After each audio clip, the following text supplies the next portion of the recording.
Hey everybody, and welcome to the Jersey Comic Krew. We're here to bring you the news and reviews on your favorite comics, movies, and TV shows. That's right, and today's episode, you already know, you see the banner down here, you saw the title, you saw the description. We are going to do the review of The Rise of Skywalker, Episode 9 in the Star Wars saga. 9. As always, I'm Rob Moran. I'm Chris Heller. And today we have... Ed Daniel. That's right, movie guy Ed is back to join us before the end of the year. Actually, this is going out after the new year, so... Are you excited, Ed? Are you excited to be back? Talk about Star Wars? We're a little late, guys. Hey, listen, we had Christmas. We had Hanukkah was a thing. We had New Year's. You forgot Kwanzaa. I did. Yeah, you know I did. Freudian slip. Oh, my gosh. I'm so sorry. Okay. All right. So, and also because Rob forgot the third mic, we have to switch mics. That is a fact. This is going back and forth. This is gonna be great. This is gonna be great. All right, so we're gonna give our initial thoughts on the movie before we get into the deep and nitty gritty of the scenes and what we like, what we don't like. So here's your spoiler warning now. Yeah. Throughout this whole episode, there are going to be spoilers. So if you haven't watched this movie yet, pause this, go to the movies, watch the movie, then come back. 3 hours later. All right, Chris, go ahead. I know you wanted to start this off. So. You know, we went loved it or on it? Friday. He's like, screw everything else. Just tell me if you like it. Did you like it or not? Start off with that first. So, I wanted to like it a lot more than I did. Okay. Which I feel like is what everyone else felt like as well. But here's the thing: like, Star Wars was the first thing I really loved as a kid. Mm-hmm. It was even before comics, so it was one of the first things I really got into pop culture wise. It was the first thing that kind of got my creative mind going when it came to pop culture and sci-fi. It had a lot of things I did like in it. Okay. A lot of moments as far as a Star Wars this is the end of the story because of this. This is connecting to this. It also had a lot of things I didn't like as far as especially pacing of a movie. Okay. A lot of very wrap this up. A lot of there's a lot of just bad flow items in this film that I think the other films also hurt it with. There are things that I really loved about it that I thought was, oh my God, this is an amazing ending to this story in this aspect. There was a lot of things which obviously we'll break down. But I thought at the end of the day, I thought it kind of was almost the tragedy of its own success in a way, where episode 7 set this up with JJ. Rian Johnson came in, turned the tables, did something completely different, and JJ was like, this is not kind of what I set up for you guys. This isn't what my vision was to set up. This is what I want to do. Ed's thinking very Scoot over. Right now. We keep cutting it off. Get in the frame so people can see a reaction of dismay. Ed was with me at the movie, and he can attest to this as well. There were a lot of times that me and him would say things to each other, whispery or out loud of oh, I think this is going to happen. And that would never come to fruition. There were a lot of question marks we had about certain things, which I know they released this book, this picture book that explains a lot what we didn't see on screen. Like a comic book? No. Yes. Definition, a comic book. It's a picture book. Yes, but it's more of a photos of the set and kind of describes some of the characters in depth. But if you need that for a movie that is the 9th movie in a series and not the first movie in a series, it kind of tells you that. And there's also, active TV shows. Yes. And past TV shows that help fill in the gaps in other standalone movies, comics. Yes. At the end of the day, do I think it's a bad movie? Still debating that with myself, to be honest. I don't really know. I think there are a lot of bad aspects as far as plot holes, storytelling. There's a lot of again, just kind of how Ryan did with JJ, there's a lot of F you back. There's a lot of middle fingers right back at you. There's a lot of, oh, you did this? You screwed this up. I have to change it in their view. I'm not saying who screwed it up. I'm just saying there's a lot of back and forth between But the movies, they're just a showing of the movies and what happened. And shows that. It's not that they said I think, unfortunately, they went way too far into fan service with this one. I think they were very worried about fan reaction, which seems like a thing with Star Wars lately, especially in the movies. And I think it was a little less on the verge of like, hey, let's make this, let's give people what they need more so than what they want. And with storytelling, that's usually a thing when it comes to let's give something that they need. But Ed wants to really say something. Hold on.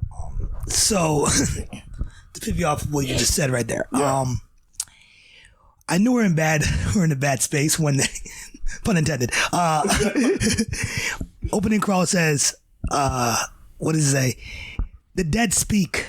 Yeah. I'm like, oh, Palpatine's back. Yeah. So, in the opening crawl, it's like, oh, Palpatine is back, and everybody knows. What? I'm like, okay, that's what we're bringing back the big bad, even though we just created a new big bad. Yes. Other than so, which really adheres to the fact that this movie is an incoherent mess of a trilogy, right?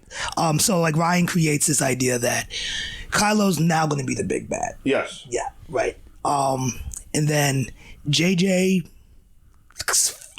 in his mind, goes, you know what?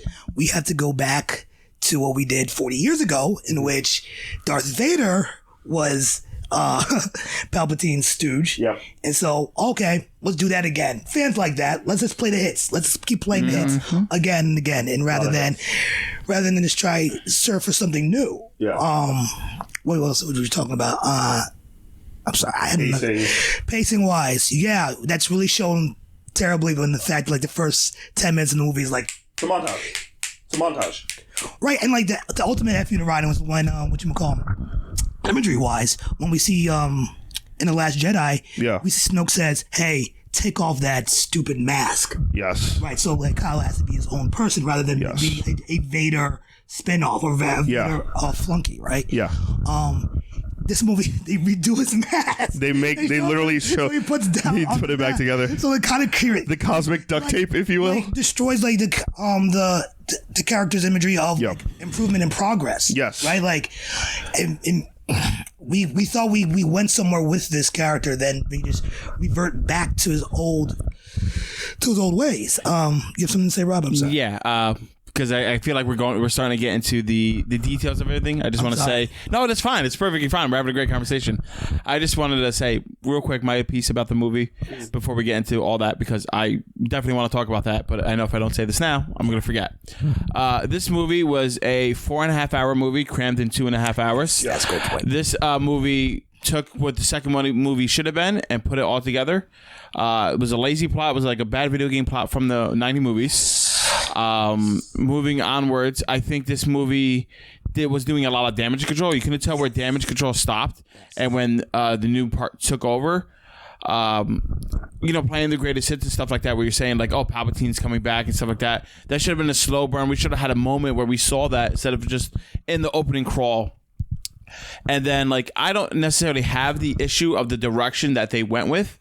I more have an issue of how they done this. Like, all right, you definitely rushed this out. And Palpatine coming back felt like a last-minute effort for this movie that was not set up in this.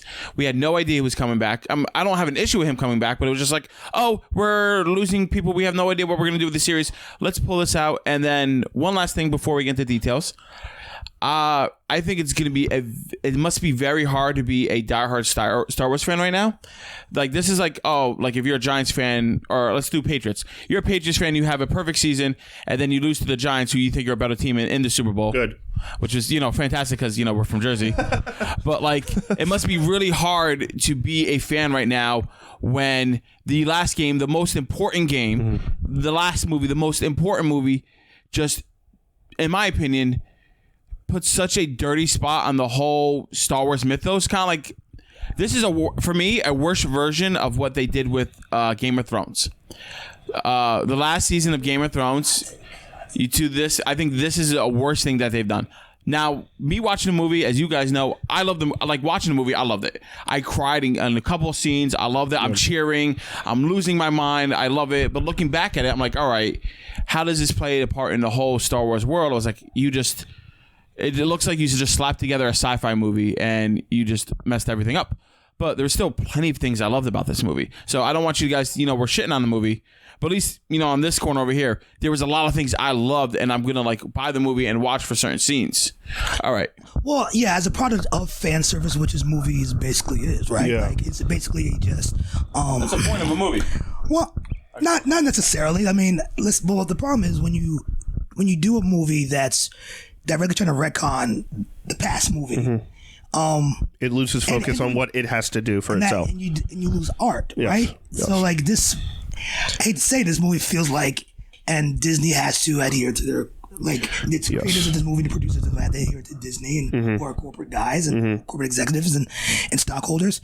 They were doing a movie, okay, what will create the least fan backlash? Yes. And when you do that, fine. And you get a safe movie, but there's no bold choices. And there's no bold choices, you can't move the story forward. And I agree. The story forward. You're going to create, okay, I'm 5 years old. This is fun. This is great. The scene can we get the details now or no? Yeah.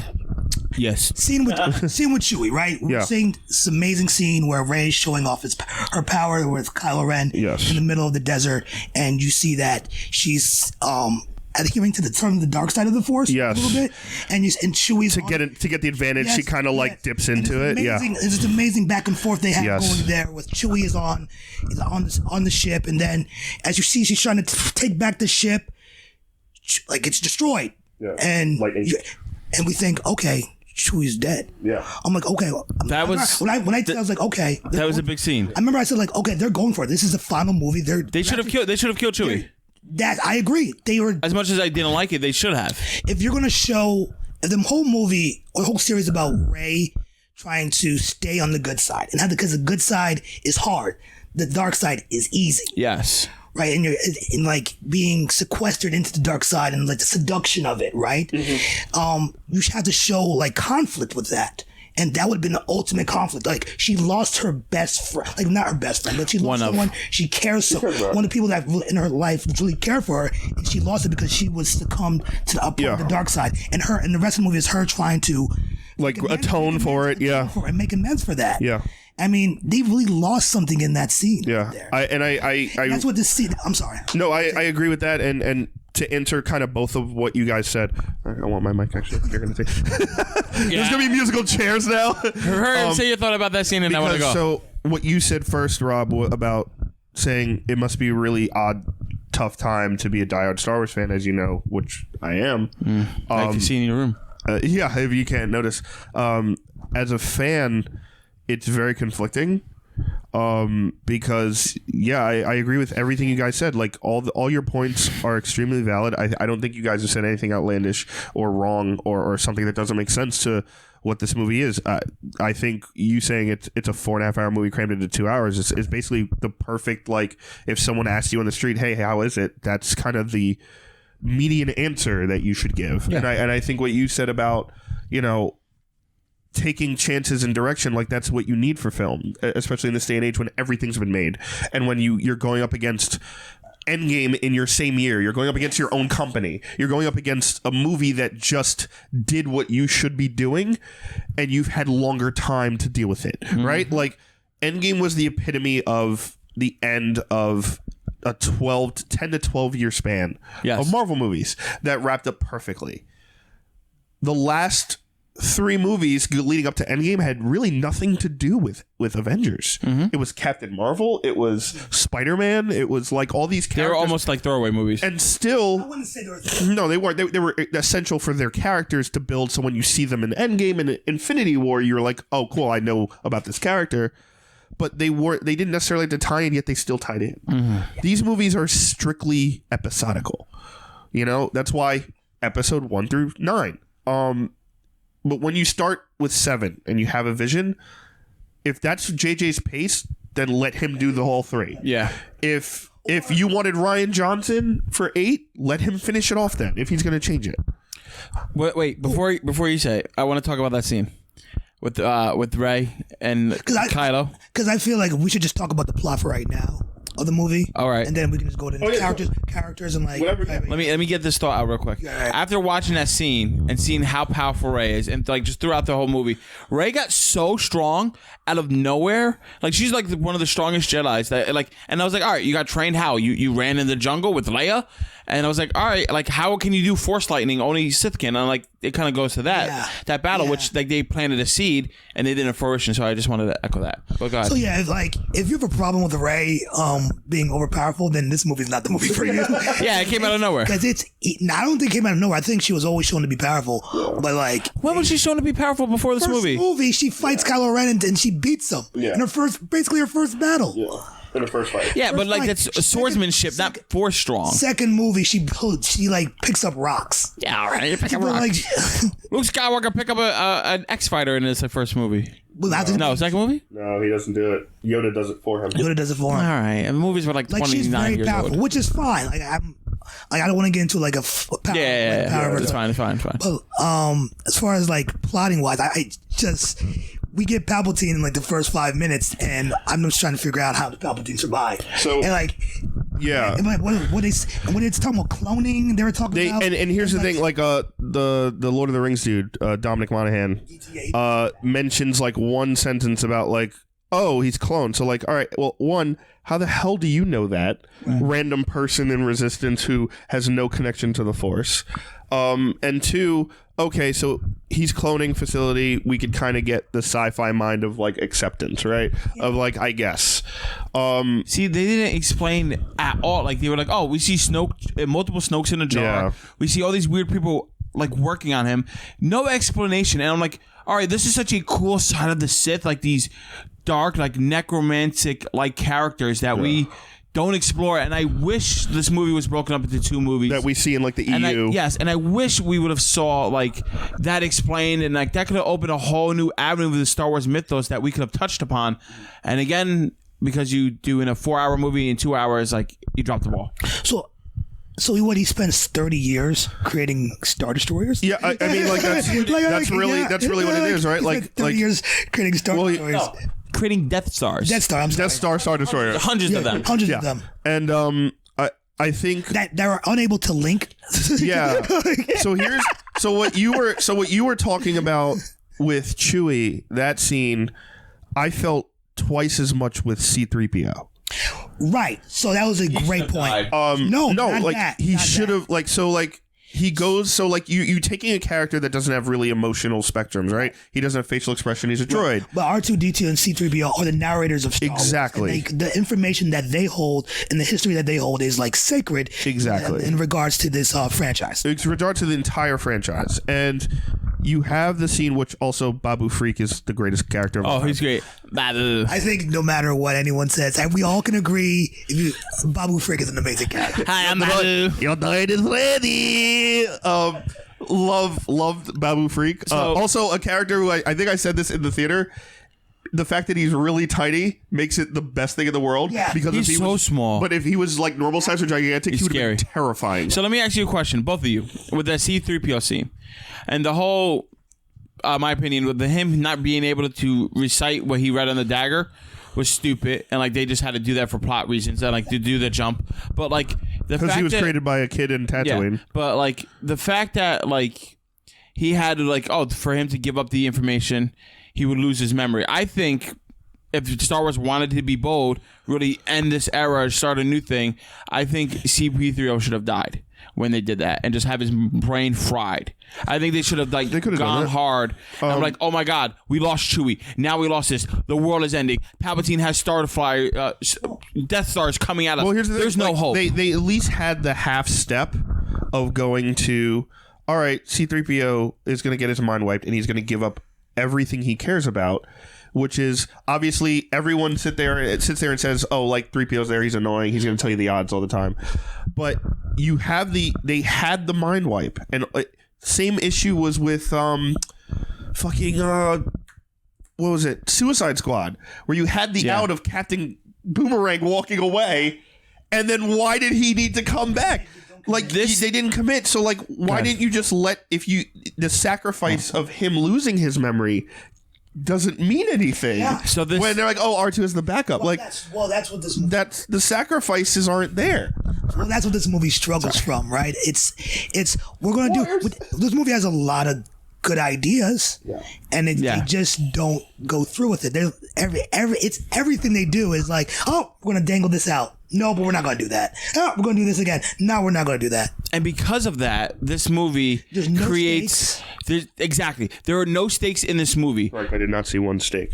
So no meat stakes or any like risk of anything. You think of vegetarians in the galaxy far, far away. You think of like even episode 3, episode 6, like there were stakes in there. Like you were kind of worried for people. In this, we're like, oh my God, Chewie died. No, he didn't. Oh my God, this person died. No, he didn't. Oh my God, Kylo Ren might have died. No, he didn't. We have the Force healing. They're running in their Star Destroyer, just firing people, one shot killing them. No risk of danger. Oh, they made Hun the spy. Oh, he's not gonna die. Oh, he actually died. Fine. But like, well, not even that. Although they have the scene where they're about to execute them. We know they're not gonna execute. I had no worry. Like after the first two, I'm like, all right, you're just nothing's gonna happen. It's gonna be happy ever after. And like that's not what I wanted. And like I don't think. And the end all be all of Star Wars, having no risks in a movie makes for a boring watch. Right. So it destroys any sense of suspense, right? And we're talking about like there's no stakes, there's nothing, you can't really move the story forward, and you don't really care. Oh, I mean, well, also not only just moving it forward when you're backtracking to quote unquote fix things the way you wanted them. So I think they kind of dropped the ball, right? So I feel like The Last Jedi actually had a message. Right? It's about it did, yeah. About the choices, minus the 40-minute political speech in the middle of it. Well, right. I mean, I think Canto Bight could have been just done take better. that out. You could take actually Finn and Rose out of that, and it doesn't change the plot. So oh my God! But even that as a retcon. Yeah. Rose in this movie, what? Minute 16? Minute 20. Minute 20? Minute 20. Okay, JJ. So speaking of Rose, and speaking of Rose, who spoke of Rose? No, like you brought her up. Let's stay on plot first. All right. Yeah. So like that's we'll character. we'll get to we'll that. get to character. But like, fine. So my other question here is, you're right. Which we've talked about plot. They had a couple of chances here in this movie to, especially a movie that was so focused on fan service in the form of making sure everyone was happy, which they really didn't do a good job of, if that was their case in point. We know JJ's a huge fanboy of this stuff. We know he's a fan as well as a movie maker in this realm. But when you take the easiest road for like to me, this is clearly like, hey, I did episode 7. This was not my vision for how episode 8 went down. Yeah. This isn't how I thought this trilogy would go. I have to come back now. I have to do this. And it just didn't connect any of the dots. And some people may say, hey, that's episode 8's fault. Some people say, hey, that's JJ's fault. I think it's Star Wars and Lucasfilm in general. I think you had a trilogy that was basically written out for you by the guy who invented this stuff 40 years ago, saying, hey, here's how to get from point A to point B. Here's the roadmap. All you got to do is get in your car, hop in, and follow it. Like, do whatever, stop wherever you want on the way, but here's the map. I don't know why it was it was so hard to do. That's a Kathleen Kennedy and problem, and I think even Rian Johnson talked about they didn't give him a script or anything. He said, hey, do what you want. Like race parentage, do what you want. And that's another big issue. That's a huge issue. The whole race parents thing. Like I like the fact that she was nobody. So right. And then they threw it like, oh, you're a Palpatine, and Leia always knew, and like it was like, and Luke knew, and Luke knew, so and everybody knew, and they still loved you. I was like, that's bullshit. Which is goes back. If you look at The Last Jedi, Luke asks, "Who are you?" And even though he knows who she is, right? Why? Then why? Why are you holding that? Like, why are you doing that? And that's because there's a lot of like, oh, fuck you, buddy. Like, it's just like it became a South Park episode. Like in cohesiveness, going back to it, The Last Jedi had a message. It's like this idea that the Palpatines and Skywalkers monopoly on the Force, kind of like destroys not destroys, but like kind of hurts the legacy of Star Wars. It's a narrow-minded view of the galaxy. Listen, there's a part. Family is definitely a part of Star Wars. Yeah, but it's really about a group of people coming together, trying to fight, overcoming a struggle. And when you just make it about Palpatines and Skywalkers and their relationship with the Force, then kind of like the message kind of gets lost in that. I don't have too much of an issue with them being the predominant focus of these 9 movies, because that means that we could just explore other families and other Jedi theoretically, right? And then we kept a limited view of this. But this movie's titled The Rise of Skywalker. Skywalker's had nothing to do with this. If you want to say that the Rise of Skywalker was Ben Solo turning good and then trying to come back, right, like that, his character arc, like, albeit it was alright, but like an alright character arc for the Rise of Skywalker when the whole point is the Rise of Skywalker, not the Rise of Palpatine or the Palpatines. And then you even have like this movie, the whole thing started with Anakin Skywalker. The fact that we did see him as a Force ghost, the fact that he had nothing to do with this and they just played him as a chump in these 3 movies, I was like, it's a little upsetting, but I get that. If you're telling me this whole 3-episode thing, or even this movie was the Rise of a Skywalker, like, are you going to tell me, oh, it's Rey because she took the name at the end? Well, like, yeah, is that your cop out? Like, because this whole time, like, I think that I don't get it. I think the idea is like the family that you choose rather than the family that you're born into, and then and the rejection. I don't think so. I think I agree with you. I think that's what they're trying to go for. But the idea was, I'd rather have Rey be from nothing. Yeah. And of humble beginnings, like the whole point of Broom Kid, right? Yeah. Humble beginning, like the whole point. Yeah. That's Last Jedi. That's where their Empire Strikes Back. Luke finds out, oh, the worst like enforcer in the galaxy is my father. Mm-hmm. Holy shit. Yeah. Like Rey finds out her whole time. Like her relationship with Kylo is basically, I'll get into that later, but she wants to feel like she's a part of this bigger universe. After in episode 8, Kylo's like, this isn't about you. You're not a part of this story. Yeah. And then they say, your parents are insignificant in this story. Yeah. A complete opposite. Yeah. But like but your grandfather, But you choose who you want to be in this story. You choose, and that's why, like, respectfully, Rob, I disagree 100%. So, and this is why. With what? Exactly. With so I believe that it was a cop out for them to do like the name stuff. I think it would have more power if she wasn't like Palpatine. But here's the problem. Like, so she chooses to be a Skywalker at the end. Okay. And here's why. Like, here's why I'm okay with it. I never said that it was not okay. Oh, okay. Well, I would just say, like, I think that's like you calling the movie The Rise of Skywalker, and that's like your niche. When the whole time she's a Palpatine, and then she chooses her own thing. Like, I understand the power of choosing your own family, but the fact of her choosing her own family was done so poorly and so weak in this. I don't think it justifies calling this The Rise of Skywalker. This should have been The Rise of the Empire Comes Again or something, some other nonsense. Yeah. Like, I get like choosing your own family. She chose her own family. That was a nice message. But I shouldn't walk out and be like, oh, her choosing the Skywalker name is nice when the whole name is called The Rise of Skywalker. Yeah. It didn't feel like her going like, oh, I want to be one of you. I want, like, none of that was conveyed in this. Yeah, no, I agree with that 100%. And I agree. I think the powerful message of choosing who your family is not about the family you're born into. It's about what you make of it with your own life and your own decisions. I think that was a really good, powerful message, even though it was very, like, again, short, and it was like, like one of those. I think for the, as far as like, as we're talking about plot and wrapping that up, getting to characters and parts of the movie, obviously it was all over the place. Obviously, it was, obviously you're also not going to a Star Wars movie to see, something that's going to win Oscars for plot. Right. But you're going to see a story that people love and cherish for 40 plus years, and that it's kind of been the marker for how everything else has been done. Yeah. I think all three of us have been very correct in what we've said. I think it's been very messy.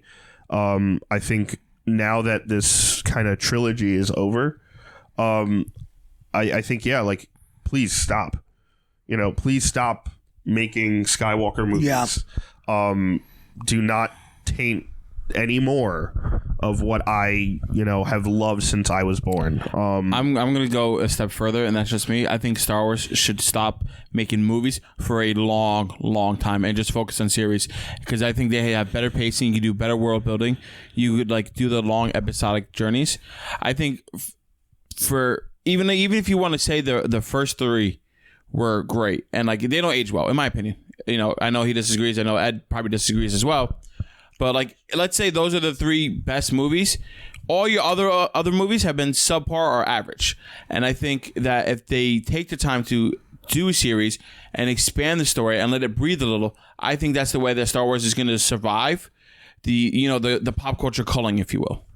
So, as far as ideas go, right, in this trilogy, you have a stormtrooper who breaks ranks for the first time. We've never seen that before. Yep. That's a great idea. Great idea. You have a wisecracking pilot who joins the resistance. That's a great idea. Who, by the way, the last time we saw him be an amazing, badass pilot is episode 7.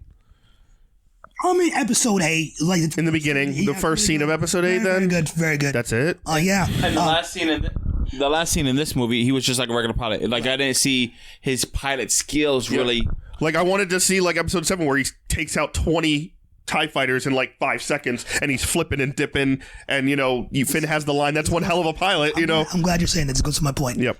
Rey, being this significant power out of nowhere. That's a good idea. Yes. All the questions around her. All this doesn't work in a trilogy because it's just too muffled. There's too many things going on, and the characters are not given space that they can. And they're introducing new characters. Stories can really come to fruition, and this is not.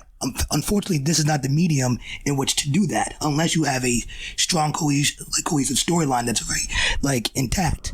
And even if you did, you're not gonna do these storylines as well as you could have. Servicing the characters the best way possible, and which is why I think Kathleen Kennedy and Disney are going to pretty much do Disney Plus long series form, which is not a bad thing. But my question is, they have movies in the pipeline already.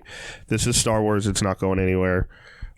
Whether it's good or bad, I mean, I love the cartoon series. I thought, and we'll talk about Mandalorian later. I love Mandalorian, but I'm talking just the here and now for this movie. Okay. I think there are some things in it that was totally Star Wars.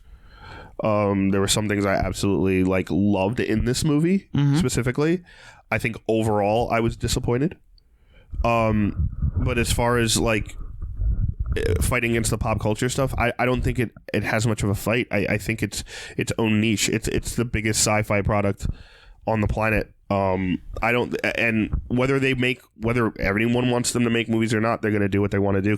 Why? Because the movies will make money. I'm just saying gonna make money. If they keep putting out this subpar content, it's going to just have daggers looked at it every time they do anything. Like right now, the only positive view that Star Wars has is Mandalorian. These three movies and in the overall pop culture thing, you hear, you always hear the negative voices louder. Yeah. But in Star Wars, you're hearing, as a brand as a whole, is more negative. The only shining light, or let me not say shining, the only light that they have would be Mandalorian. I don't think. I think that's also an opinion, though. I think there's a lot of people who did like this movie. Again, I think you're right. The negative voice is always louder. It doesn't matter what it is. There are a lot of people who love this movie. Also, there are a lot of uber Star Wars fans that are bigger than me that will not allow themselves not to like this movie. I believe it. Because it's Star Wars, because it's the name, and because it's I will not allow my childhood to not be destroyed, basically. But it was. I don't think it. No, it wasn't destroyed. No. It's just this was the end of something that did not have a plan. Yeah. This was the end of a trilogy of movies that did not have an overarching plan, a like I just said, a guideline, a track all the way through where you can sit there and put your new plot points, but you have this direction to go through, the Kevin Feige roadmap per se. This was kind of the coup de grace of okay, you did this and you basically told me to go screw myself. Here's where your character Rose Tico's going.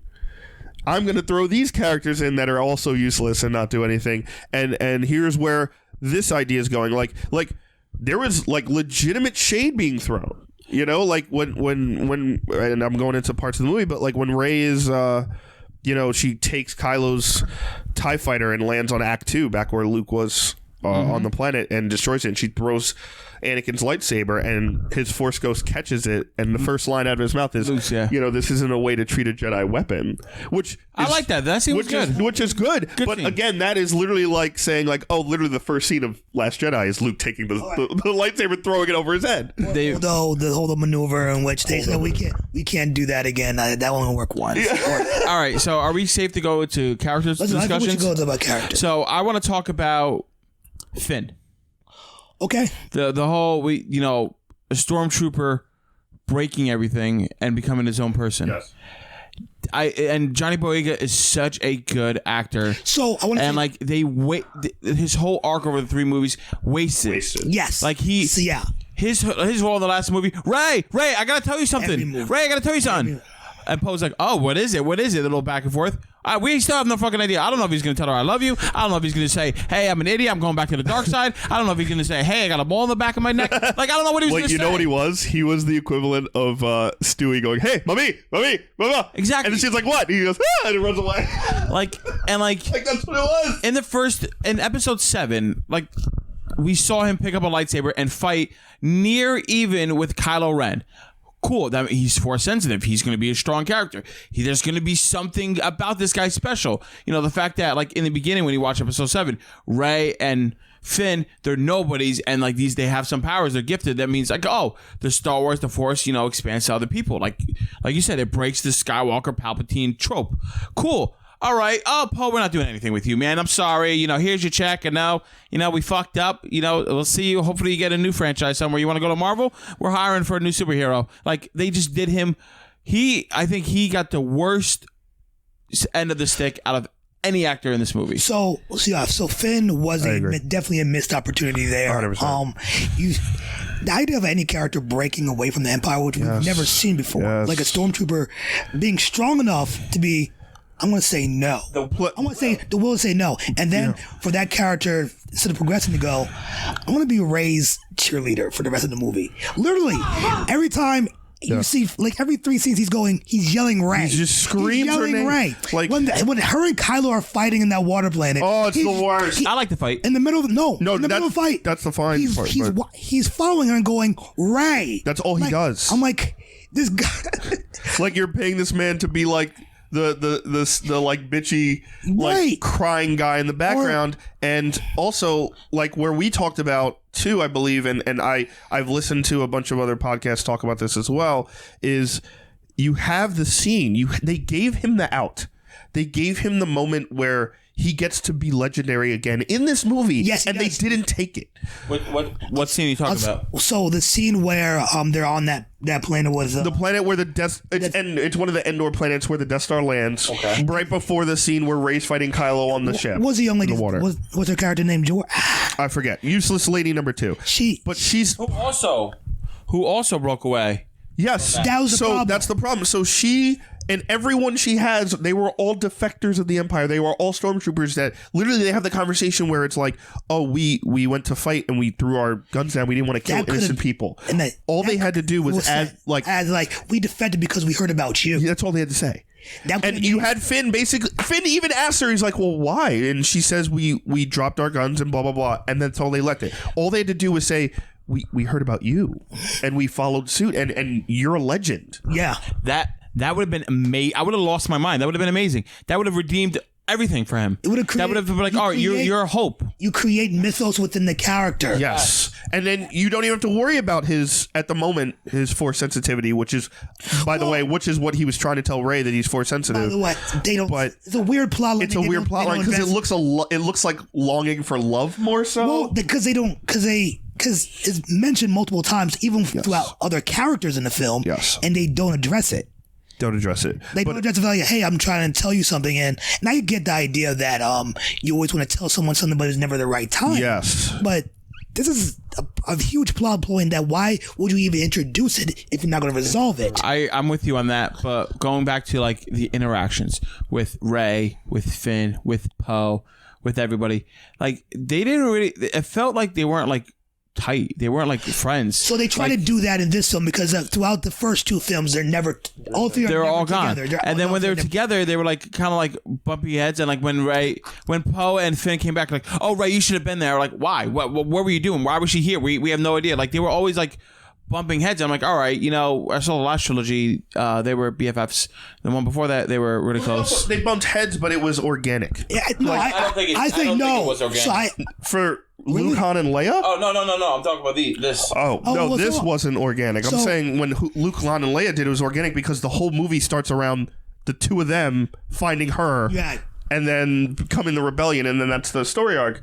But you've seen in that trilogy, it's 3 films, two films that they're together. Yes. And then in like the second half of Empire, they go separate, but you still have Han and Leia together in the rebellion, and then Luke comes back, and which also was needed for Rey, was the moment like. Again, I argue for Return of the Jedi a lot, not because of Ewoks, but because of there are certain scenes in Return of the Jedi that I think are some of the best part of Star Wars. The scene where like Luke comes back when they're getting ready to go off to Endor to destroy the signal for the shield generator. Yeah. You have General Solo and Leia's on his team, and Luke Skywalker walks in. Right? He's the guy who blew up the Death Star. Yeah. He's the guy who fought Darth Vader and lost a hand for this cause. Yeah. And he walks into that room and everyone's like, oh shit, it's Luke Skywalker. He's back. He's going to be a part of this. Like, that hope walks right through the door. Right. Every time we see Rey, it's either she's off with Leia and everyone else is kind of just like, oh, it's just Rey. Or it's like Poe and Finn, again, I'm so happy they did the lightsaber joke where they were down in the cave and Poe turns the flashlight on. That was good. That was awesome. A good joke.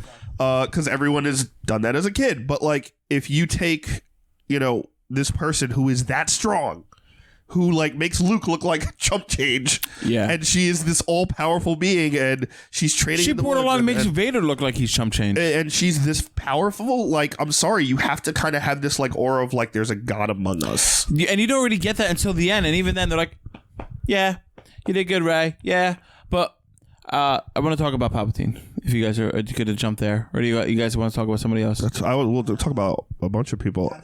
I mean, I think really quickly before we get to a big one like Palpatine, I think Rose was absolutely wasted. I forgot she was in the movie. And I also think the scenes where you had Dominic Monaghan say something could have been Rose. Since they didn't do the Finn thing we just said where it's oh, you were the reason for this. Why couldn't Rose be there and talk to him like that? You know what I mean? So in The Last Jedi, as many problems as it had, I think it's at least try to show the progression of Finn. At first, he doesn't really want to join the rebellion, the resistance. Yep. But then you see Benicio del Toro's character was introduced, and he's showing him the weaponry that's being sold to the resistance. Both sides. And then Finn's like, oh, wow. And then when they're on the ship, he says, you blow them up today, they blow you up tomorrow. It doesn't really matter. And then you see Finn no, I don't believe that. Yeah. And then he says, maybe. And you see I'm a rebel. That was not bad. That was good. Yeah.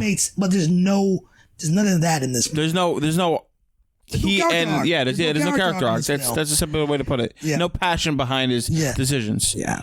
And also, you have the end of Finn's arc in episode 8 is Rose kissing him, and the line is, "We're not going to win this by what we hate. We're going to win this with what we love and cherish." Right. And that doesn't carry over at all. Because it's kind of oh, hey, Rose, you coming with? She's like, nah, I'm staying here. That goes against everything that was Rose's character in the 8th movie of no, I'm going to go out there and try and do something, even though that whole plot. And it seems by the end of this movie, he's more interested in that other defected girl. He's like, oh, let's go together. Yeah. Rose's like, you coming? He's like, nah, I'm going to hang out with this new chick. I'm like, yeah, bro, you're going to go be with a woman. So it's, and then obviously Poe's storyline went from, getting into the general really quick. Let's do Poe. Let's do Poe. So again, I think we already mentioned too the fact that the last thing we see Poe do really cool is the beginning of episode 8 where he does the fake call and he's holding for General Hux as he's waiting for the charge, and then he blows up all the top things on the Star Destroyer. And then we haven't seen him fly. We saw him. He was piloting the Millennium Falcon in the beginning, which was very cool. I like that. But it wasn't something where it's like, I don't know. To me, Poe in the X-Wing, because it's smaller, has that cool whip around, like, craziness that you can't do with the Falcon. Well, to be fair, like we saw him do like the jumping, the hyperspace skipping or whatever it's called. Light speed skipping. Light skipping. That was cool, and I was like, all right, that was showing. And it was on fire when it landed. Yeah, I was like, all right, this is showing how good he is, and I can fly around. All right, this is great. And then, like, this movie, I guess his role was to be groomed to be the next general, right? Yeah. We all kind of felt that, but like even that was done a little weak. Yeah. And Leia's death was just like, Ben.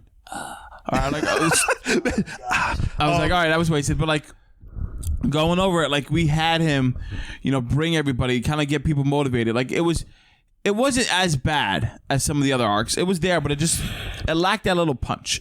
And especially in that last third act when he's flying with everybody, he's the best pilot they have, and I don't really get a sense of he is the best. That's one hell of a pilot. Well, I don't get that scene at all. And like when spoiler, when Palpatine does the electric charge in the sky, which was I fucking love that. I thought that was so sick. I know some people don't, but they did the whole electric charge and he's starting to fall down. He's like, I guess if we're falling, I would have been like, oh, I know how to do this because I've flown into a thunderstorm and I know what I could do. And boom. Yeah, like but like I would have liked him to be like, the wipers are just going. I would have liked him to be like, oh, I think I know how to do this, and try to like come up with a half-cocked method to try to get out of it. Yeah. And if it failed, it's fine, but like that would have shown like his experience of like, oh, electrical storms, I know what we could do. Hey, everybody, try to do this. I'm like, all right, Paul, you know what you're doing, man. All right. And they still have that little hope. But like they did lightning. He's like, we're falling. Okay. And like he wasn't even said, he's like, this is what we're doing now. I'm going down. All right, here we go. So the problem is he was originally supposed to be killed off in the first movie, and they feel like they have Oscar Isaac is such a good actor that we want this guy again, and they just didn't really. I did love him in 7 though. No, I think I love him in 7.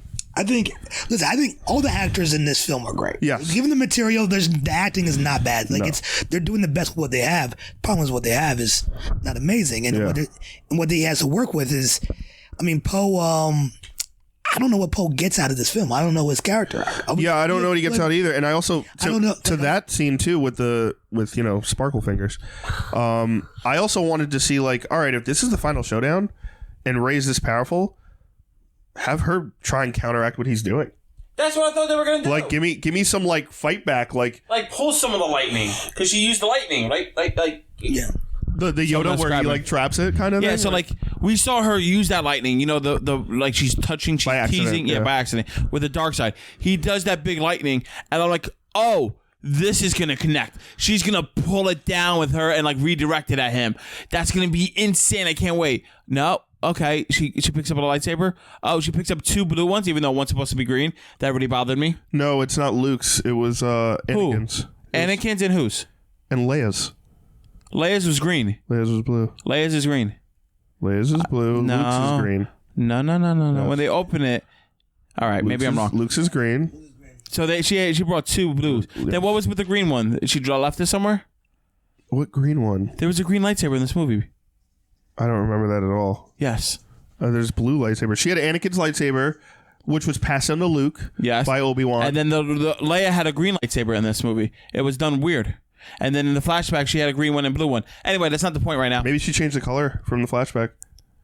Luke literally changed the color of the lightsaber and made it. That could be. Okay, whatever. But literally her way to beat the giant lightning and to beat him was to grab 2 lightsabers and just flex on it. Well, we've also seen that too, right? Like that's how Mace Windu stopped the Emperor when they found out who he was. Yeah, but like he's the strongest thing, and he's stronger than he's ever been. You don't think he would have been like, I know how to stop this and do something else instead Agreed. He had 30 years. He has 30 years. You had 30 years, bro. He's done the same plan every single time. Death Star destroyed. Yeah. Death Star destroyed. Multiple Death Stars. Lightning. Big lightning. And they get deflected back. Like, damn it, man. Maybe the next trilogy, he's going to realize that he can stop doing the lightning. he's in the next trilogy. He's in the Old Republic. And really quick, to go on with the Poe thing, I actually really liked Kerry Russell's character in this movie. Who's that? Kerry Russell. Daft Punk. With she was helmet. good. I like that. I actually liked that character and the play off, like, Poe like, hey, you want to kiss now, kind of thing. And he's like, no. And at the end, he goes, And he like, she's like, no, and walks away. He's like, that was great. They were great together. I thought that was cool. I kind of wanted more of her. Yeah. And then she shows up with Babu Freak in the cockpit, and he's like, Babu. That was that was a great thing. That was amazing. So I think that was really cool. I liked that aspect of Poe's background that we never saw. Yes. Where it's like, oh, like not only is Poe like been kind of a part of this resistance where he was one of the original resistance fighters, but he's been kind of doing this on his like home planet or whatever he was doing before. He's kind of like in that smuggler pirate type of world. Speaking of Poe, BB-8 didn't even play a role in this movie. And I was, I get it. Yeah. It's a new droid. It's a droid. It's smaller. We didn't need Dio. Dio was there literally to sell toys. Yeah, DOD was there to sell toys. And I'm like, all right, BB-8, and he did one thing on the thing. Like, BB-8 was so good in 7. Yeah. And 8, he played a smaller role. But, like, in this one, he was non-existent. I was like, you literally just gave up on this cool new droid that everybody fell in love with. And R2-D2 did nothing in this movie either, but I get he's the narrator, right? Like, he's just there for all the movies. And he's but, like, he does so much in the old movies. He does. And, like, this movie was more C-3PO. Cool, I get that. But, like, you did nothing with the droids. Like, we people love the droids. Yeah. The Clone Saga, people love and still watch it because of the droids. You didn't need Dio at all. He was cute. Like, I was like, all right, cool. Yeah, he was a toy seller. Yeah, and he was just a little friend for him. You could have had BB-8 or R2 do exactly what Dio did, and just instead of what did Dio even do? Instead of Dio having like the map / holocron to Exegol, you could have had like BB-8 or R2 just jack into the ship that was there, and like, oh, look what's on here. Like R2's like, and it's like, oh, what's going on, R2? Like he just downloaded something and he showed. And how come we didn't get R2? Like this was a perfect movie or opportunity to get BB-8 and R2-D2 to go on like some crazy thing together and seeing like two of like the favorite droids together doing something, or even see like have a droid mission. I don't know if they're going to do that at all. No, but like if this was a TV series, we'd have a scene with that and people would lose their mind. But maybe. I mean, like that's hearsay though, because it's not dealing with what we have right now. Like it's not hearsay. It's not the right word. It's just speculation. But it's okay. Go with that too. But it at the same time, it's like, do I want to go see a movie about the original trilogy was half of it was the droids walking around in sand, like looking for things. And as cool as that is, in today's world, it's not going to play over as well. It's not going to sit there and So like, I think as far as the droids, they definitely dropped the ball on a lot of the droids. Dio was totally a toy seller, and that's it. But yeah, let's talk about Palpatine. Let's talk about the man of the hour. So what is a Wayfinder? So he creates it's the Sith world, but it doesn't feel like a Sith world. Okay, fine, but he creates Sith space island. Yeah, which they don't explain. He creates a compass, so what? He can find his way back home. Like I think like that's older Sith had made ways to get to it, right? And not all the Sith knew how to get to there. Maybe it was like their Nirvana, if you will, their Valhalla, maybe. But like they didn't explain it, so like why do all the Sith not know what it is? What's so special about this place? We know Luke was trying to find it. Okay, why? Like what is so important there? Like I think it's based on like old text and old knowledge, and a lot of it is expanded universe as well. But the Sith homeworld holds like some of the secrets to the Force. Right. It holds answers to questions, right? Depending on how far you want to tap into it with quote unquote Force powers and Force sensitivity. So I think that was a part of it. I think the map, I think you're right. I think it was for other Sith to be like, oh, I could find it and learn here. What confused me, besides the whole Palpatine like being attached to like the Alien 2 mech suit, was you had a scene where he basically does the voice thing where he's like, I've been in everything, and he does Vader's voice, and he does, I believe, Maul's voice, Dooku's voice, all the Sith throughout time, Snoke's voice, and he's like, I've been in all of them. Like, this is me controlling everybody. This is me the whole time.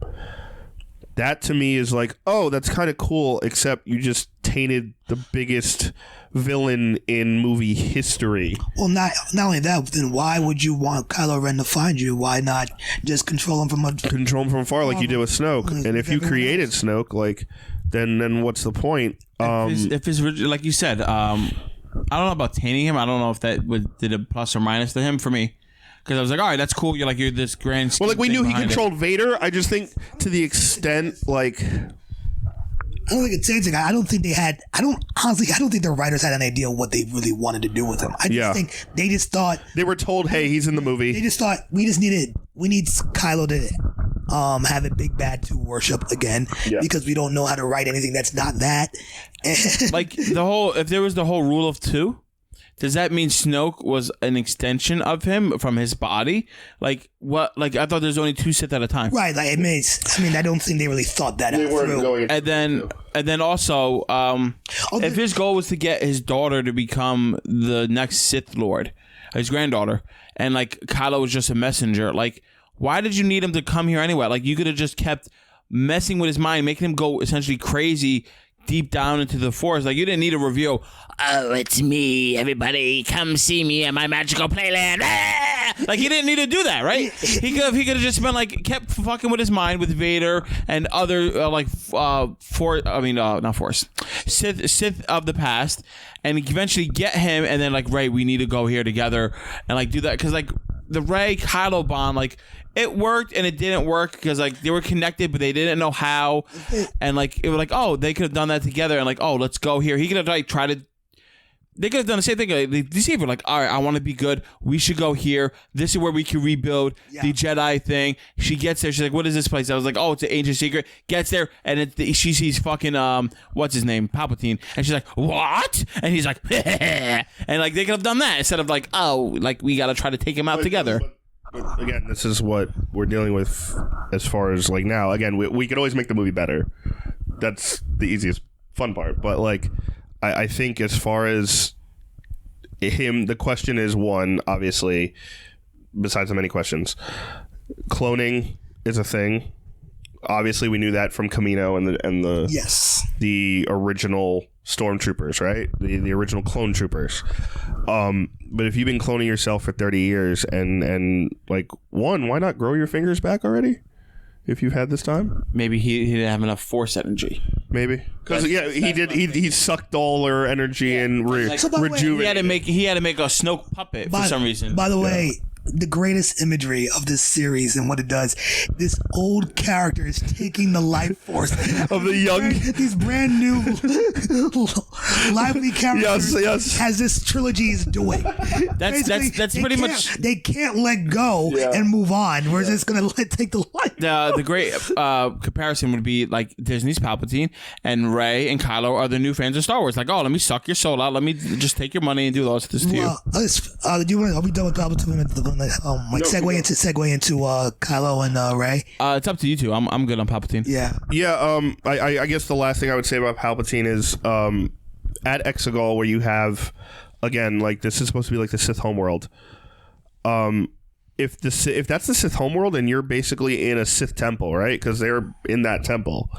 Why couldn't the way like Luke's Force Ghost could handle real life objects, and we see Luke raise his X-wing out of the water, which to me symbolized the end of the Skywalker saga, right? Because then he basically passes the Red 5 onto Rey. If you are in this temple and we see this shot where like all the Sith are cloaked, I'm like, this is a great opportunity to like see who's under the hoods and also see if they like if Palpatine feeds off of them or like throw Darth Bane in there or like Raven or some crazy character we haven't seen. Or maybe they're like all like Snokes. That would have been even cool to see. Or like somebody or like even like take a hood off and Maul standing there. How amazing would that have been? That's just a weak way of trying to create stakes in the movie. Yeah, of having an audience, but rather than like having any and like were they alive or dead? We don't know behind what they you know what I mean? So I think that could have been if you wanted to really deepen this, like Palpatine has figured out the eternal life question. He's figured it out. Like deepen it with like stuff around him. Like there's no way he's doing it by himself. Who are the people that were just kind of like the little weird buggy people? Well, when you have this many questions around the character that had no lead up to the third trilogy, it pretty much tells you that it should have not been in the film. And this should have been more of this movie should have been more of Kylo's reckoning with himself. Yes. As the new supreme leader. Yes. And I really wanted to see that, like him as a supreme leader. Like I feel Adam Driver, by the way, phenomenal. Is giving it. He's an actor. He's great in these. Phenomenal. Like his Force Awakens, where he takes the acting choice of like pounding his chest while he's wounded, while fighting Rey, or he's like to be able to exemplify someone trying to be a Vader wannabe. Yes. Right? Yes. And is trying to reject his history and his parents. I think one of the best things... being conflicted throughout the whole series. I think one of his best moments is episode 8 where he's supposed to blow up Leia's ship and he's got his finger on the trigger and he can't get himself to do it because you see it like his face go like, what am I doing? This is my mother. Yeah. Like I think that I don't know if I can do this. I don't know if I can do this. This is my mother. Right, yeah, right. Like he's really contemplating doing. And he's got like the finger, like almost like rubbing over the trigger. Like to me, I was like, oh, he's got this freaking down now. All right. So when in Kylo, his arc for this movie, when Leia dies and he feels Leia dies. So wait, by the way, I thought that would be the ultimate catalyst for him to go even further in the dark side. I was like, I thought it was a little strange. Like, oh, mom's dead. I'm gonna be good now. I loved her more than that. I just thought it was a little strange. Like I get like his whole turmoil, and maybe that was his like defining moment. But I was like, I just thought naturally, oh, your mother's died, and now like you're just gonna go straight into the dark side, but not to be evil just because you lost your mind. No. That's what I thought he was gonna become. So Star Wars is about redemption, and I had no problem with the idea of Kylo, the eventuality of Kylo being Ben Solo. I want to agree with you. I don't have an issue with that either. Turning. I think the turning point should have been when he killed Han Solo. That should have been. Yeah, that should have been like it's done. Like, but you have to pay for killing Han Solo. You have to have consequences, right? Yes. And here's the problem: they don't create consequences. No. In this film. Although I did love his talk with Harrison Ford. But I loved it. I just loved it. So I was going to bring that up. Yeah. I don't think he deserves it. I don't think so either. The film, and I there's a lot of things unsaid though, right. because they. All right, so. Connecting this Kylo thing with his mom, this scene that we're talking about. Okay. I think that scene starts out with the flashback of Luke and Leia training. Right. Where we find out that Luke was actually training Leia to be a Jedi. Real quick, I hated that scene. I thought that was stupid. Love that scene. Why? No, I mean... I thought that the whole fact of... I think they put that in there to explain the Mary Poppins scene we saw in episode 8. Like... For me, like I was like, oh, the fact that you're training her was cool, but her training to be a Jedi was, at least to me, you correct me if I'm wrong, was never a thing brought up in all the Star Wars. No, mythos. It was. When? You know what? It was. She's been Force sensitive since the beginning. Yeah. No, I'm not saying Force sensitive. Force sensitive and training to be a Jedi. Well, in the expanded universe, she was a Jedi. Yeah, but that's not a thing in canon. Right. Agreed, but they put it into canon the same way they brought other things, like Thrawn. They brought in and put into canon. When did they put this into canon aside from this movie? They brought that. No, I'm saying this is how they put it in. This is how they brought it up. Yeah, but like I felt like again, maybe it's because we didn't have enough time, but they just sat players like, oh yeah, Leia had her own lightsaber. She was trying to be a Jedi. It came out of nowhere. There was no lead. I was like, oh okay. I don't have a problem with that. I thought it was terrible. I don't personally. I don't have a problem with that at all. No, I agree. I think that was a cool little way of putting and like showing that she's adverse in different ways of the Force. Yes, right. and also when she's versed in different ways of the Force. But when you get to that scene and you see that she actually stronger than Luke. But not even that. She pretty much tries to kill her son, right? Like she knows her son is battling Rey, and she knows that they're in a fight, and she reaches out to him, and then he's distracted, and then she doesn't know. I don't think she knows that Rey has healing powers and that she's going to heal him. Maybe. I mean, she was her master. She was, but did she know that? She said she's going to do I don't know. I think the other part, the aspect of it is, though, the fact that when she was training with Luke, she has a Force vision. Right. That basically stops her training and says, like, hey, I just had a vision that my child's going to die if I basically become a Jedi. And if I continue using my powers this way, my child's going to die. So, like, Luke kind of explains, like, yes, she stopped because of this. But she fulfills that prophecy right? That kind of goes back. Like, Yes and no. She tries to because. Get in frame. Yes, but I'm sorry, my fault. Yes and no. She tries to fulfill that prophecy by knowingly distracting him in battle. Do we know she was distracting him, or do we like? She didn't say anything. She's doing the Force thing, projection, and could just be like kind of like reaching out to her son one last time to say like, listen, I'm dying. I think it was more to stop the fight. I think it was like she was trying to stop the fight. Like, hey, Ben, like get yourself into the thing. But like she just died because she didn't have enough energy left in her to do that. And it could have been like, hey, like a last reach out to be like, listen, I'm dying. I love you. Like, please, like, remember who you are, kind of thing. Right. Like it could have been, again, there was no context. There was no verbiage, right? And I think that was on purpose. I think that was an actual supposed to be an interpretive a quiet moment between a mother and son. Yes, I think that was on purpose 100%. And speaking of quiet moments between mother and son, quiet moments between father and son, I don't think he deserves that conversation with Han Solo as great as it was to see. I think this movie needed that. It needed that, but they didn't build it up properly. And they didn't build anything properly in this movie. What are you talking about? And that's the problem. The execution wasn't done well in the sense that if he was a supreme leader, if he was a supreme leader and he's just going to the galaxies, tearing everybody up. Well, in the beginning, we kind of thought it, right? Because the first scene is him just killing dudes which is to cool. get to the holocron. Which is cool. Which is great. Great fight. But this is the problem. We see in The Last Jedi, he doesn't want to serve a master anymore. Yeah. And he's so powerful, he hides his intentions from Snoke to kill him. After Snoke says he can't hide anything from me, I control everything he does, and he's like, yeah, okay. Right. And it just slices him in half. Yeah. So I'm thinking, okay, we're venturing into new territory here for new characters. And then he does all this just to be another puppet for somebody because he wants to get closer to the Vader aspect of himself. That's the problem. No, that's not the problem. I don't think that's what it is because he even said in the film, forget the past, forget it. Agreed. Screw the past. He's trying to doesn't want to be Vader anymore, and this is the problem with the cohesion. Well, this is the cohesion problem because then why did he make the mask again? And he still has Vader's mask in his room. Yes, which like Rey finds. But I don't think he wanted to be Palpatine's puppet because like he wanted to take out Palpatine with Rey, right? Like wasn't that's that when he turns good though? Yeah, that was like halfway in the movie or whatever. It was in the beginning. He's like, "Oh, I want you to come with me." When she came on a starfighter, wasn't that to just like get her to him though? Wasn't that when he's still kind of working for him? I don't think he was intention was to work for him. I think he did want to take him out. What can Palpatine at this point do? Like, he could take out Palpatine if he wanted to. Yeah. Maybe. Did they need Rey to take out Palpatine? I don't know. He's the supreme leader. He's literally the supreme leader of Palpatine. The First Order. The person. You don't think he could fire all ships? The person he idolized was Vader. And, like, Palpatine was strong enough to manipulate Vader.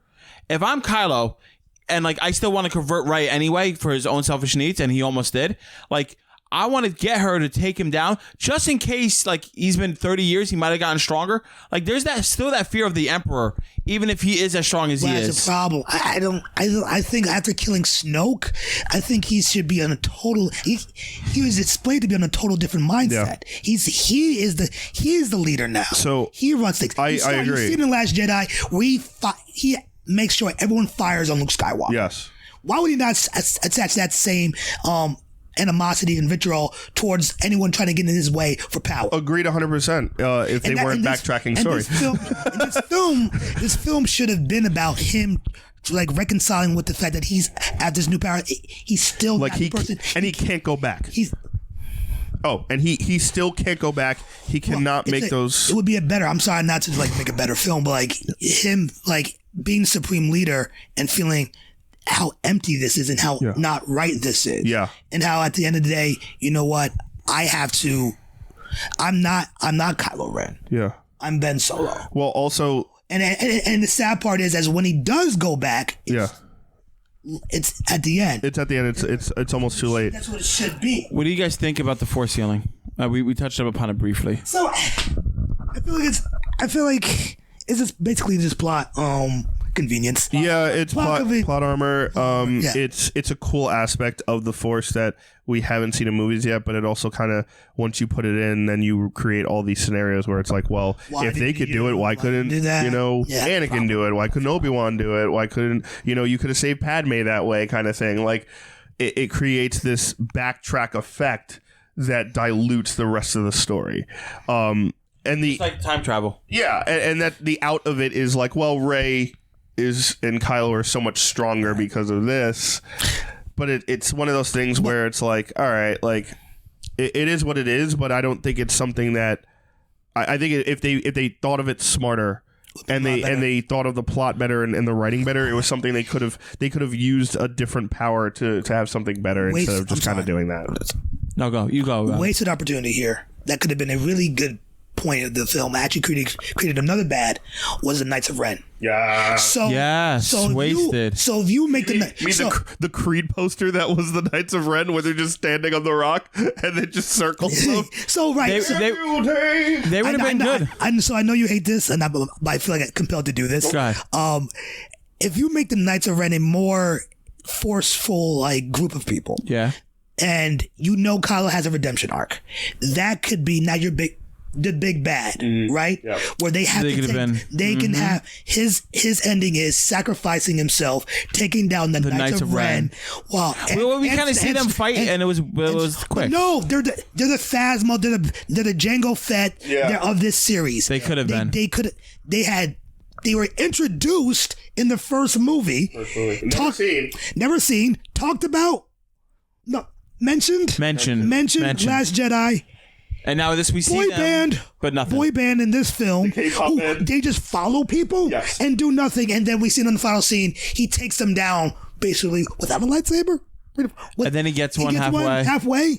But he is and weren't they like trained by Luke as well? So yeah, he should be that much stronger. But then that's when this is out of the movies, obviously. I think in the comic books, I think they talk about when he's recruiting the Knights of Ren. Yes. He says, "You don't follow me. You follow the Sith. You follow the idea." Yeah. And that could have been way more powerful. Yep. That idea of him. He's the leader, and then he retracts. It's like I'm having always being conflicted. He retracts and goes, "No, you're gonna betray us." And also you betray the Sith. And also to connect those plot lines. I would have been okay even if it was like Palpatine had them out in the world doing stuff for him the whole fucking time. Well, we could have been. You know what I mean? Like, we could have had. and they literally come back, and by the time they're on Exegol, like Ben Solo shows up, and he's like, basically like, "Why are you here? Weren't you supposed to be?" They were like, tracking him, and they were like, they could have been his hitman. And I would have loved to seen almost like the Vader scene where all the Knights of Ren come up to Palpatine and just kneel in front of him, and then you had that conflict of like Ben's like, not only like in his mind did he think he was the supreme leader and now I didn't have to worry about anyone and these guys were under my control, I have no control over anything. So that's where that breakdown. That's what that could have been. That's I where would have lost my mind. That would have made the movie. That would have made the fucking movie for me. That was where the Last Jedi. So I'm thinking to myself, all right, he kills Snoke, but during the Canto bites, whatever. Yeah.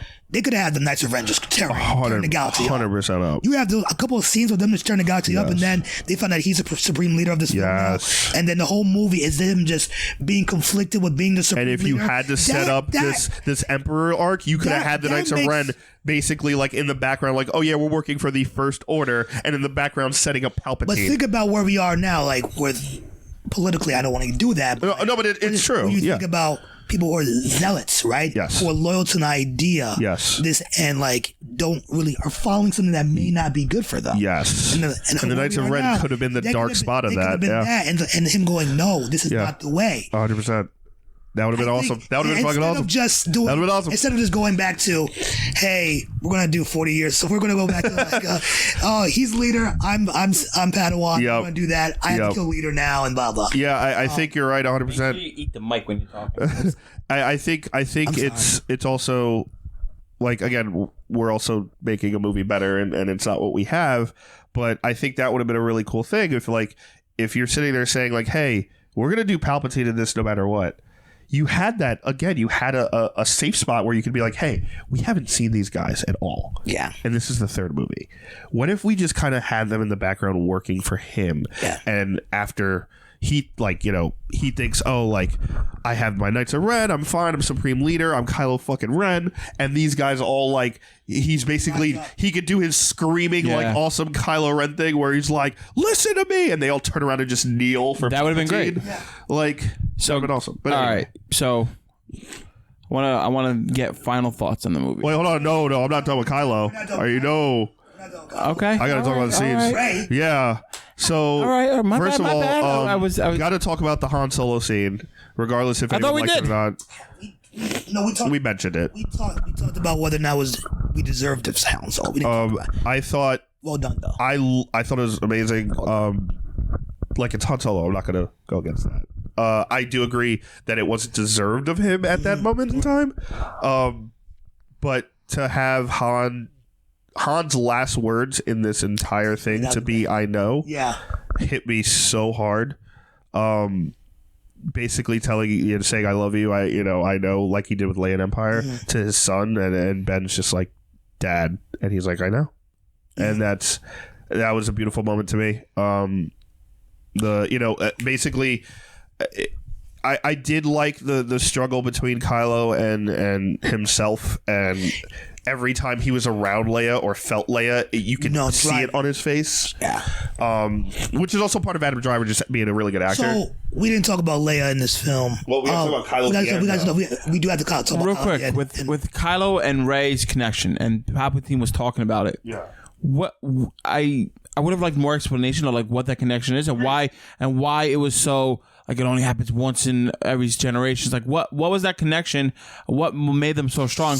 And like, I mean, it was cool when they fought, like, because of the Force, they were like almost like teleporting. They were connecting to each other.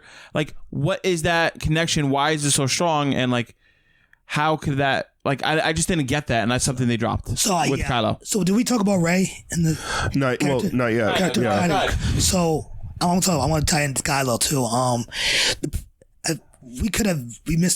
We missed the boat with Rey. Being almost seduced. Yes. Into the dark side. They try to do it. They try to do it. We did talk about Rey. We talked about this already. No, but I wanted when she's on the Death Star. The down Death Star, and she has the evil Force vision of herself. That was cool. Where she actually gets to like the Sith holocron. If she kills Chewie, right? Yes. If she kills Chewie and she's dealing with that, yes, she's like, "What am I? Yeah. Who am I? Who actually am? Who am I? Yeah." Yeah. And she's like, that's the scene where she also has to make that choice. I think Daisy Ridley's awesome. No, she's phenomenal. She's phenomenal in this. Like you said with. Like you said with that, who am I? Like that kind of felt like the theme of Rey throughout all three movies. Yes, and like it was like we kind of get like hints of that in this, but like I agree. Like if it would have pushed her more with that teasing with the dark side, like, oh, who am I? Is that who I'm supposed to be? This vision of me sitting in my throne is who am I? Is that who I'm supposed to be? Like I think they did the who am I okay. Could have been better. We talked about her parentage, right? Yes. Yeah. Okay. So. When her and Kylo, the Reylo, I hated it. So I hated it so much. That was the bullshit. So here's why. It's such bullshit. Yes, and here's why. That's where I was the angriest in this movie. I don't think not every female character has to be dictated by whether or not she has a love interest. Yes. And I don't think that's what the relationship was. It wasn't. The relationship should have been, we have this interconnected bond of the Force. Yes. And it doesn't have to be a romantic thing. I understand the 15-year-old girl and you really were okay with Right. But I'm saying also the fact that Rey's attraction to Kylo should not be romantic. It should be not even that. He has what I want. He is the son of Leia and Han Solo. These are the first two people in my life that showed interest in me as a human being. He is the nephew of Luke Skywalker. Yeah. He's almost like a brother she never had. She wants to be him. That's the life. Like Luke Skywalker. Like that's the person she wanted to be, and that's seductive to her. So with the whole her kissing him at the end, like there should be which is like the ultimate face of consequences. Yes. He's a war criminal. Yes. Billions of people, innocent people died. And he killed the person you cared about the most at that certain time. Twice. No, Han Solo and Luke dies because he tries. Fighting, yeah. Yes. So with the whole Kylo, right? The kiss. I want to talk about because I know you were like, oh, Rob probably liked it. Watching the movie, I was like, oh, that's cute. But like for me, like it didn't feel romantic. It felt like, all right, you died. Not even. It was yes, but like I'm thinking like the reason behind it. Like you died, I just died. Oh my god, just overwhelming emotions. And then I would have rather a hug. I know that sounds weird, but I would have rather than like I'm like, oh my god, we're alive, and then he fades away like a ghost. I don't think the kiss was needed. As much as you know me and you obviously, like I love the romantic shit. I'm like, oh my god, yes, that's fine. Even I was like, I should have just been a hug, and then he should have faded. Like a kiss on the head, or just like, or a kiss, like a kiss on the head, something like be at peace with your like. Exactly. Finally at peace. Yeah, he goes like this, kiss her on the forehead, and he fades away. Even the kiss on the forehead, I don't think I like. I think the hug would have been fine because like they're embracing each other. Right, but despite Adam Driver is amazing, but his character is like is a little bit not beyond redemption. I won't say that, but like he's done too much. Yeah. To deserve that. Yeah. Like, what are we saying when a character can like kill innocent people? But you know what? We like him. Well, also kill. He looks and kill like the biggest characters in the franchise, and still get those moments of okay, I'm going to get a moment with Han Solo. Yeah. Okay, I get the kiss from Rey. Yeah, like I didn't need that at all. I thought the kiss was totally ridiculous. Nah. I would have even like screw the hug too. I would have been like, she wakes up and just was like, thank you, like. I didn't think you were gonna save me because you're fucking. They have such a big connection, though. They had to, you know what I mean? There had to be something like that. Like maybe. But that can be displayed without a kiss. And yeah. Displayed without romantic. Yeah. I didn't like that. What I did like though, was them passing the lightsaber, and Ben. That was cool. And then Ben does the Han Solo. Yeah. Thing right there, which is amazing. Good. He did the Han Solo no look shot. Yeah, that was good. Some of the stuff Adam was able to do to make himself basically Han Solo with a lightsaber was absolutely insane to me. It was really good. He's really good, and he must have sat there and rewatched like Harrison Ford like in Star Wars stuff for hours to get that down. What this series did give us was Kylo Ren, who is a really good character. Yeah. Who I'm really interested in as they explore in canon with outside these trilogies. With regards to Kylo Ren and like the overall character arc, I think he was probably one of the ones that were better done. Even though we didn't like it, but comparatively to a lot of the other characters, like I could sit back and be like, I'm glad that Kylo Ren was introduced. I see his ebb and flow. It could have been polished, sure, but like I think overall, like I'm satisfied. I don't know, satisfied. I'm okay with what they did with him. Yeah. I'm okay with the arc. Agreed, but I like some things different of how they did it. Obviously, I think he had the biggest, besides Rey, obviously the biggest change, right? Like he had the biggest growth from going, he was already evil, conflicted to like basically the supreme leader, and then back to Ben Solo and going to buy a nice Sunday sweater. I would have liked obviously a lot more of like, hey, no, there are consequences for your actions. And killing your parents is usually a big one. Yeah. But again, I thought Adam Driver killed it, and again, those Han Solo scenes with him are just uncannily magnetic. And the chemistry scenes he has with Rey are like undoubtedly amazing. Yeah. They're really good. They're great together. And one more character, I'll make this like a two-parter in one because they're from the same era. As much as I loved seeing this character, I don't really know what Lando did for 2.5 hours. That goes to the plot point. Lando finds a way to galvanize the galaxy within what? Hours, and still maintains the sexiest voice in the galaxy. Like Billy D is just Billy D. How about you tell that princess he was? I said that. He was a waste. I don't even know why he was in the movie. No, I don't think. What did he do for this movie? I think that's good fan service. I think that's fan service. That's positive. But I think and we talked about this too. The end game effects of this movie, right? You had Avengers come out.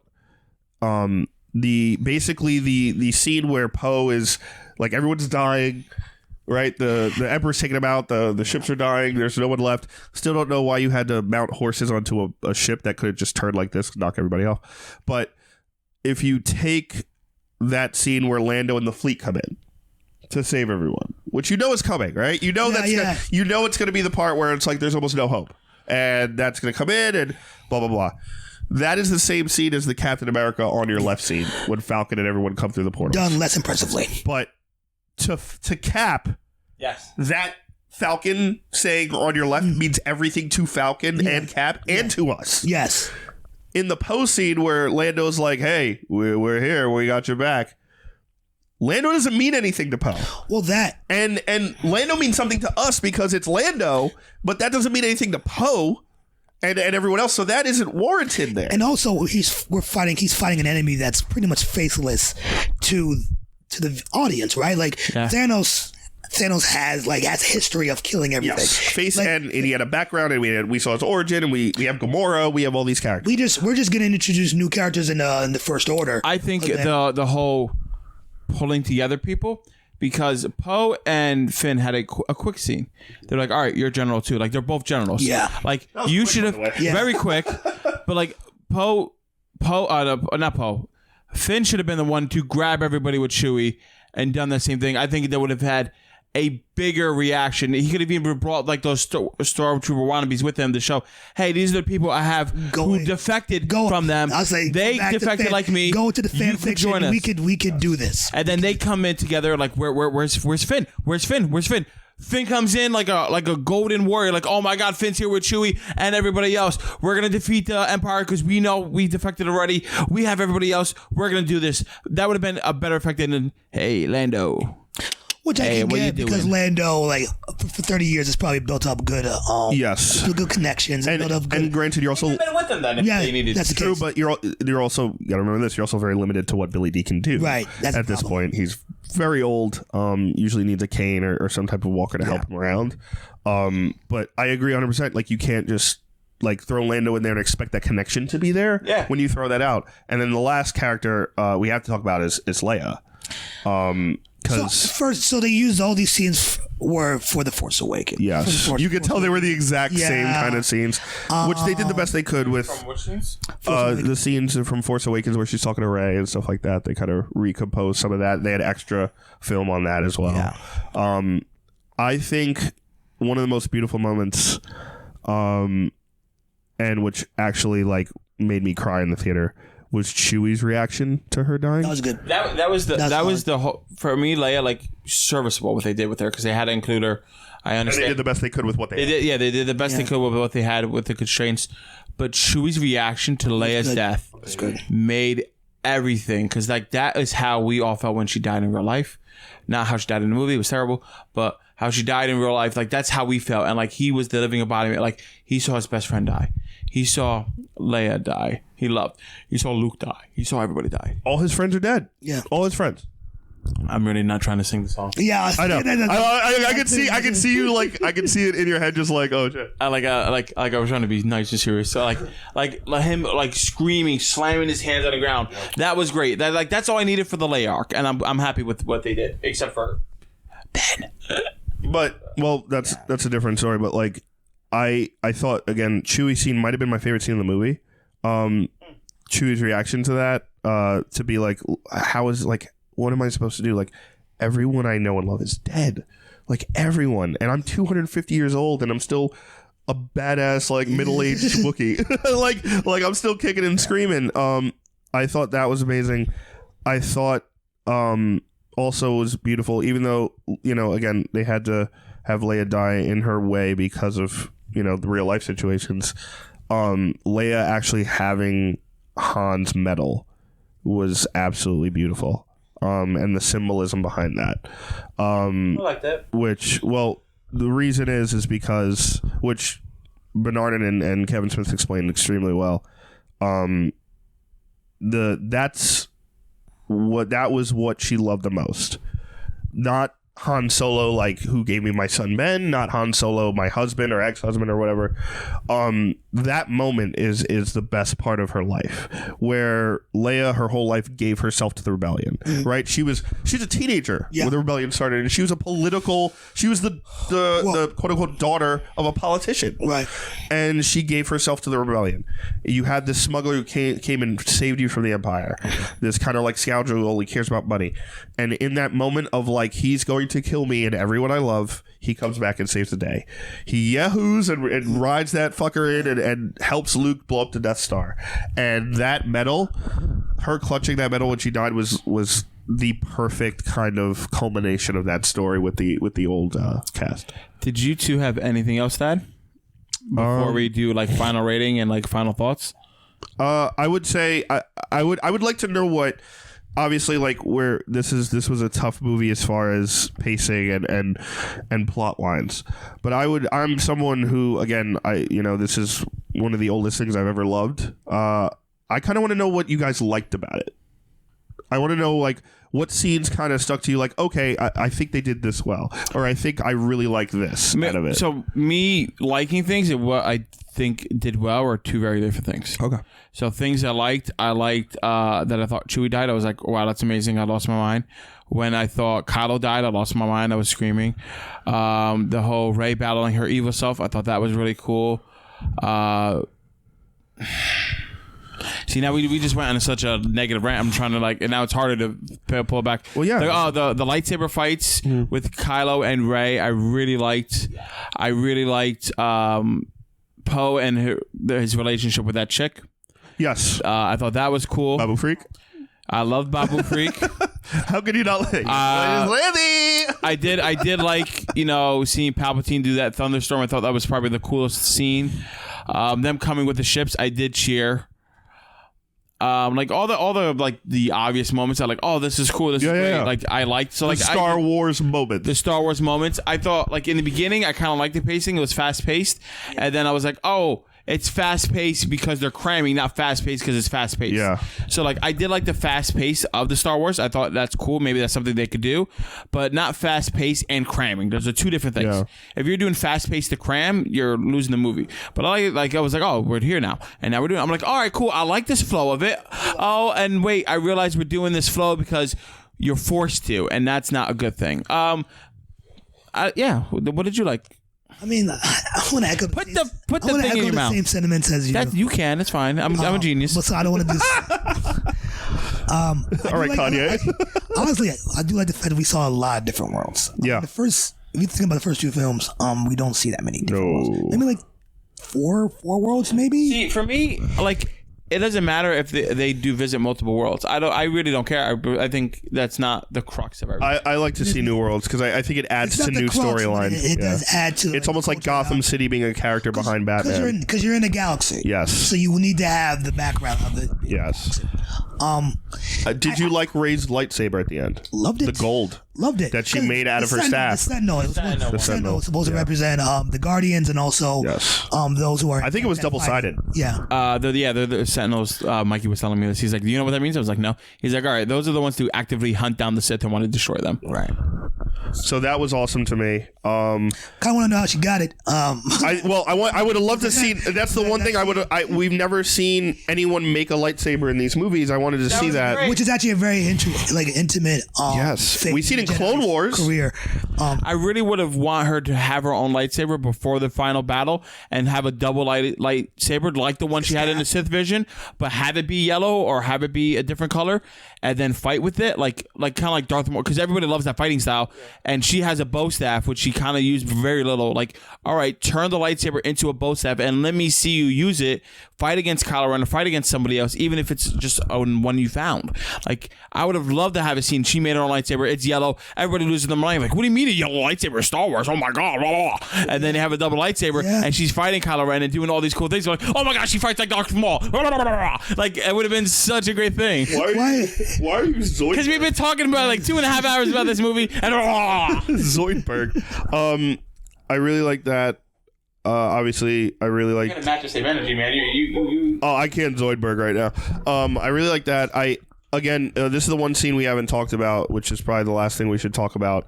we have the pacing of Rey saying be with me when it comes to the other Jedi and the dead Jedi, and we get to the part where like she's saying it again and you could tell something's gonna happen.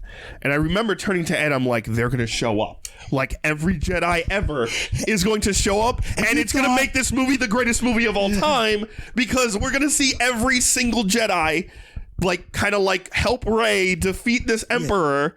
Like and basically I thought we were gonna get the Gohan killing Cell, like Goku, Gohan, yes, the family the one armed killing Cell. That would have been all the Force users, all the Jedi just together. And do like a Sam Force Jackson push. just going motherfucker, like just screaming. And we got the voices of almost all the Jedi, including Ahsoka, including Kanan, including Qui-Gon and Obi-Wan and Yoda. We got two Obi-Wans. We got both Obi-Wans. Yeah. We had Anakin. We had everything that goes on in this, and we didn't see them. And like that's all you had to do. That's it. Real quick, before we end, you know the scene where she decides to take on a Skywalker name, and she only sees two of the Skywalkers. She doesn't see, the one who started it all, Anakin. I thought it was such a cop-out. I was like, why did we not have, what's his name? Hutchinson. Yeah, because I thought that he was supposed to do one. Like, that would have been perfect. All the the voice. Yeah, that's nonsense. He should have been a Force Ghost at the end. All the Skywalkers, and they're all like, yep, you are a Skywalker. And, like, even throwing friggin' Ben Solo, like he's technically Skywalker. And Babu Freak? And Babu Freak. And the ghost of Babu Freak who died. Like, you're going to have them there, but like, yes, you are a Skywalker. You just had Han not Han. You had Luke and Leia, which I get. Those are the iconic, but like, to have Darth Vader, to have Adam, oh my God. Anakin Skywalker, who, is the running force through all of these movies, have him there at the end, I think would have been a nice touch. And I'm done now. Yeah, I think... but I think that scene especially, like, that's the scene where it's like, all right, she needs to figure out how, like, she has to have the power to take him back and destroy him. Yeah. And I think if you, instead of just the voices kind of helping her out and, like, filling her up with the energy needed, if you get that visual, again, that's not a podcast, it's a movie. Movies are you gotta, like, I want to see these people. And we've seen, again, in that same movie, Luke catches a lightsaber. He lifts X-Wing out of the water. Like, they can affect the real world. So, again, my question is, you could also had all of them there and all the Sith come to Palpatine that were sitting there. And it's kind of like the push-pull. Cool. You know what I mean? Like, that would have been insane. To see that in real life, like, that would have made this movie the greatest movie of all time. All the lightning together, and they're all like force pushing, and they're like, boom, explosion. And then, you have little Yoda just like, going in. Ooh, little baby. What about Anakin facing off against himself as Vader? Yeah, that would have been. Oh. Like, I mean, how insane would that have been? Like, Anakin almost like, like looking at him and just like, you're not me. And like Ahsoka helping him, I would have cried. They almost had like a face off, like 1-for-1, Anakin and Vader, Luke and you, boom, boom, boom, Dooku and Yoda. Like, it would have been great. Oh, man. It would have been amazing. All right. But anyway, I digress. Anything else to add, Ed? No. All right. So, guys, that wraps up this review of The Rise of Skywalker from Star Wars. Let us know down in the comments what you thought. This is a movie that had to have its own episode because of how much importance this was. Please hit that like button, hit that comments, subscribe, do all that fun stuff. Keep the conversation going. Comments below and on our social medias at Jersey Comic Krew. As always, I'm Rob Moran. I'm Chris Heller. I'm Lando Calrissian. Yes, and we'll see you next time. JerseyComicKrew.podbean.com